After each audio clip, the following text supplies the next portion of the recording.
Hello friends, welcome back to my YouTube channel. Friends, RRB group D ಎಕ್ಸಾಮ್ಗೆ ಸಂಬಂಧಪಟ್ಟಂತೆ ಈಗ ಒಂದು ಮಾಹಿತಿ ಅಪ್ಡೇಟಲ್ಲಿ ಆಗಿತ್ತು. ಬಟ್ ಅದು ಕ್ಯಾನ್ಸಲ್ ಆಗಿ ಮುಂದೆ ಚೇಂಜಸ್ ಆಗ್ತಾ ಹೋಗಿದೆ. ಅದೇನಂತ ನೋಡ್ತಾ ಹೋಗೋಣ ಸ್ನೇಹಿತರೆ. ಈ ಒಂದು RRB ಗ್ರೂಪ್ ಡಿ ರೈಲ್ವೆ ನೇಮಕಾತಿ ಏನಿದೆಯೋ 2025 ಅದನ್ನು ನೋಡ್ತಾ ಹೋದಾಗೆ ಕಾಲ್ ಫಾರ್ ಆಗಿರ್ತಕ್ಕಂಥದ್ದು. ಸೊ ಅದನ್ನು ನಾವು 4 ಪ್ರೋಸೆಸ್ನ ನೋಡ್ತೀವಿ: CBT examination, physical efficiency test, ಮತ್ತು document verification and medical test.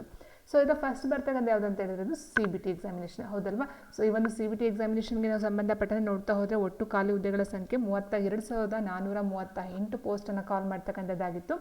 But ಈಗ ಎಕ್ಸಾಮ್ ಡೇಟು ಸಹ ಅನೌನ್ಸ್ ಆಗಿತ್ತು. ಯಾವಾಗ ಎಕ್ಸಾಮ್ ಡೇಟ್ ಅನೌನ್ಸ್ ಆಗಿತ್ತು ಅಂತ ಹೇಳಿದ್ರೆ ನೋಡಿ, ನವೆಂಬರ್ 17ರಿಂದ 8 ಡಿಸೆಂಬರ್ ಈ ಒಂದು ಹೆಣ್ಣು ತನಕನೂ, ಅಂದರೆ ಇಟ್ ಮೀನ್ಸ್ ನವೆಂಬರ್ 17ರಿಂದ ಶುರುವಾಗ್ತಕ್ಕಂಥದ್ದು ಎಕ್ಸಾಮ್ ಡೇಟ್ ಆಗಿತ್ತು RRB ಗ್ರೂಪ್ ಟಿಗೆ ಸಂಬಂಧಪಟ್ಟಂತೆ.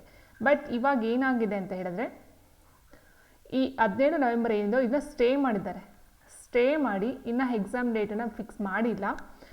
ಯಾಕಂತಂದರೆ ನೋಡಿ, ಇಲ್ಲಿದೆ has been postponed and the new dates are yet to be announced due to pending high court case. ಈ ಒಂದು ಹೈಕೋರ್ಟಿಂದ ಇನ್ನೂ ಒಂದು ಆರ್ಡರ್ ಬಂದಿಲ್ಲ.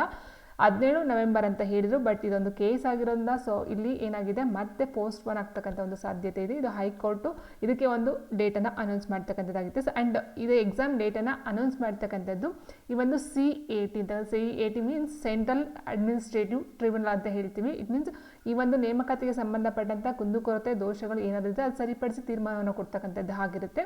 ಹಾಗಾಗಿ ಇನ್ನು ಇದು ಒಂದು ಕೇಸು ಹೈಕೋರ್ಟಲ್ಲಿ ಇರೋದ್ರಿಂದ 17ನೇ ತಾರೀಕು ಏನಿತ್ತೋ ಎಕ್ಸಾಮ್ಸು, ಸೊ ಅದನ್ನು ಪೋಸ್ಟ್ಪೋನ್ ಮಾಡ್ತಕ್ಕಂಥದ್ದಾಗಿದೆ. ಈಗ 17 ನಡೀತಕ್ಕಂಥದ್ದು ಅಲ್ಲ, ಇದೊಂದು ಪೋಸ್ಟ್ಪೋನ್ ಆಗಿರ್ತಕ್ಕಂಥದ್ದು. ಸೊ ಆ್ಯಂಡ್ ನೆಕ್ಸ್ಟ್ ಇನ್ನೊಂದು ಪಾಯಿಂಟ್ ಏನಂತ ಹೇಳಿದ್ರೆ, ಇಲ್ಲಿ ನಿಮಗೆ ಗೊತ್ತಾಗಿರ್ತಕ್ಕಂಥದ್ದು ಏನಂದರೆ, ಈಗ ಆಲ್ರೆಡಿ ಏನು ಅಪ್ಲಿಕೇಶನ್ನ ಹಾಕಿರ್ತಿರೋ ನೀವು, ಈ ಅಪ್ಲಿಕೇಶನ್ ಕೆಲವೊಂದು ರಿಜೆಕ್ಟ್ಗಳು ಸಹ ಆಗಿರುತ್ತೆ, ಕೆಲವೊಂದು ಅಕ್ಸೆಪ್ಟ್ ಆಗಿರುತ್ತೆ. ಸ್ನೇಹಿತರೆ, ಯಾರೆಲ್ಲ ಫಸ್ಟ್ ಎಕ್ಸಾಮ್ ಬರ್ತಿದ್ರೋ ಅವ್ರಿಗೊಂದು ಟಾಸ್ಕ್ ಅಂತಲೇ ಹೇಳ್ಬಹುದಾಗುತ್ತೆ. ಈಗ ಆಲ್ರೆಡಿ ಎಕ್ಸಾಮ್ಸ್ ಬರೆದವ್ರಿಗೆ ತುಂಬ ಒಂದು ಅನುಭವ ಇರುತ್ತೆ, ಬಟ್ ಹೊಸದಾಗಿ ಆಗ್ತಕ್ಕಂಥವ್ರಿಗೆ ಇದೊಂದು ಹೊಸ ಇದೆ ಅಂತಲೇ ಹೇಳ್ಬೋದು. ಅಪ್ಲಿಕೇಶನ್ಗಳು ರಿಜೆಕ್ಟ್ ಆಗಿರ್ತಕ್ಕಂಥವ್ರಿಗೆ ಈ ಒಂದು ಹಾಲ್ ಟಿಕೆಟ್ ಅಂತಕ್ಕಂಥದ್ದು ಬಂದಿರೋದಿಲ್ಲ, ಆ್ಯಂಡ್ ನೀವು ಎಕ್ಸಾಮ್ಗೆ ಅರ್ಹತೆಯೂ ಸಹ ಪಡ್ಕೊಳ್ಳೋದಿಲ್ಲ. ಹಾಗಾಗಿ ನೀವು ಒಂದು ಅಪ್ಲಿಕೇಶನ್ಗೆ ನೀವು ಅಕ್ಸೆಪ್ಟ್ ತೊಗೊಂಡಿದ್ದಾರಾ ಅಥವಾ ನೀವು ಒಂದು ಎಲಿಜಿಬಿಲಿಟಿ ಇದೆಯಾ ಅಂತ ನೀವು ಚೆಕ್ ಮಾಡಬೇಕಂತ ಹೇಳಿದರೆ, ಈ ಕೆಳಗಡೆ ಒಂದು ಏನಿದೆಯೋ ವೆಬ್ಸೈಟು rrbcdg.government.in ಅಂತಕ್ಕಂಥ ಈ ಒಂದು ವೆಬ್ಸೈಟ್ಗೆ ನೀವು ಕ್ಲಿಕ್ಕನ್ನು ಹೋದರೆ ನಿಮ್ಮ ಒಂದು ಅಪ್ಲಿಕೇಶನ್ ಏನಿದೆಯೋ ಅಲ್ಲಿ ನೀವು ಕೇಳ್ತಾ ಹೋಗುತ್ತೆ ಅಪ್ಲಿಕೇಶನ್ ನಂಬರ್ ತೊಗೊಂಡು.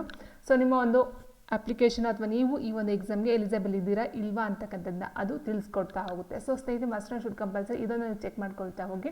ಸೊ ಇಲ್ಲಿ ಚೆಕ್ ಮಾಡಲಾನೆ ನಿಮಗೆ ಈ ಒಂದು ಅಡ್ಮಿಷನ್ ಟಿಕೆಟ್ ಅಂತಕ್ಕಂಥದ್ದು ಖಂಡಿತವಾಗ್ಲೂ ಡೆಫಿನೆಟಾಗಿ ಬರ್ತಕ್ಕಂಥದ್ದು ಇರೋದಿಲ್ಲ. ಓಕೆ, ಸೊ ಇಲ್ಲಿ 2 ಪಾಯಿಂಟ್ ಅರ್ಥ ಮಾಡ್ಕೊಳ್ತಾ ಹೋಗಿ. ಒಂದು ಎಕ್ಸಾಮ್ ಡೇಟ್ ಪೋಸ್ಟ್ಪೋನ್ ಆಗಿದೆ, ಮತ್ತೊಂದು ನಿಮ್ಮ ಒಂದು ಅರ್ಜಿ ಏನಿದೆಯೋ ಅದರ ಒಂದು ಸ್ಥಿತಿಯನ್ನು ಪರಿಶೀಲಿಸ್ತಕ್ಕಂಥ ಒಂದು ಅಧಿಕೃತ ವೆಬ್ಸೈಟನ್ನು ಬಿಟ್ಟಿದ್ದಾರೆ, ಅದು rrbcdg.gov.in ಅಂತಕ್ಕಂಥದ್ದಾಗಿರುತ್ತೆ. ಓಕೆ ಸ್ನೇಹಿತರೆ, ಸೊ ಇಷ್ಟು ಬಂದು ಇವತ್ತಿನ ವಿಡಿಯೋ ಆಗಿತ್ತು. ಐ ಹೋಪ್ ವಿಡಿಯೋ ನಿಮಗೆ ಯೂಸ್ಫುಲ್ ಅಂತೀನಿ. ಮಸ್ಟ್ ಆ್ಯಂಡ್ ಶುಡ್ ಕಂಪಲ್ಸರಿ ಇದನ್ನು ಚೆಕ್ ಮಾಡೋದನ್ನು ಮರಿಬೇಡಿ ಅಂತ ಹೇಳ್ತಾ ಥ್ಯಾಂಕ್ ಯು ಫಾರ್ ವಾಚಿಂಗ್.